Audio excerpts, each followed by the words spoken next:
Hello, beautiful souls. This is Elena Maria Fouché with Mindfulness Made Easy. I want to talk a little bit about how to start a mindfulness practice. I've had several people ask me from quite far away, and I just want to give a few tips. Things to do and to know when we're starting. So, first thing to know is, what is mindfulness? Mindfulness is a kind of mental training. Basically, we're training ourselves to be able to focus. And ultimately, the thing we're focusing on is ourselves. We're focusing on, what do I think, what do I feel, and what can I sense?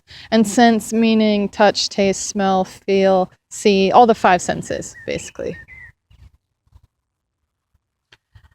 Why do we care about that? Well, actually, what we're doing is being present. And what does that mean? That means I'm really able to notice myself and be aware of myself and my surroundings in this moment. And you can do that already. It's a normal and natural thing for you already, so you're not learning something new. It's more that what you're doing is increasing your skill at doing that. And let me give you an example of what happens when we don't do that.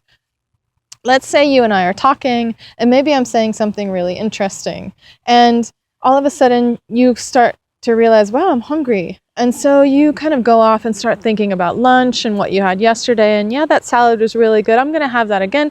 And then you come back, and I'm still talking. Well, you just missed a paragraph or a page, or you don't even know how much you just missed. And if you're like me, you really hope that I keep talking so that you can kind of figure it out without having the embarrassing problem of needing to ask me. So one of the things that happens when we're not present is we're not able to pay attention to actually what's going on. And that may not be important at all, and it might be. Maybe you really want to know what I'm saying. Maybe I'm your child or your lover or your parent or your colleague or your client or your boss, or just something you're really interested in and you want to be able to really pay attention, absorb that thing. Absorb what the person is saying and really notice. So this is presence. In a really basic level, that's what it is.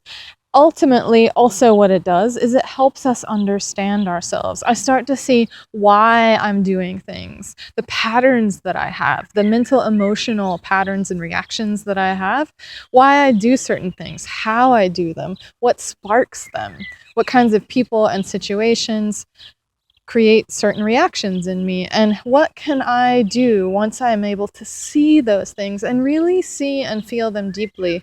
What can I do to make that situation better? Because, of course, once I understand anything deeply enough, I have enough information to make useful choices, to make different choices. And I may not be able to change anyone else in the situation, or I may not even be able to change the situation at all. What I can change, though, is how I react to it. I can't change what I think, I can't change what I feel, and I don't try to.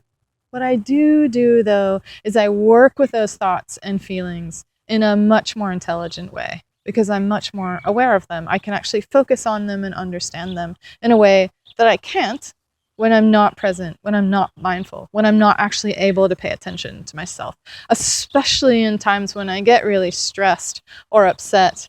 I get really taken away by my thoughts and my feelings. It's not lunch that I'm leaving for, it's anger or frustration that makes me not be able to pay attention to myself or the people in the situation.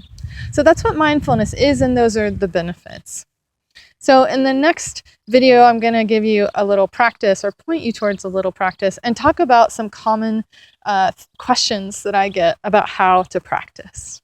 All right, see you next time.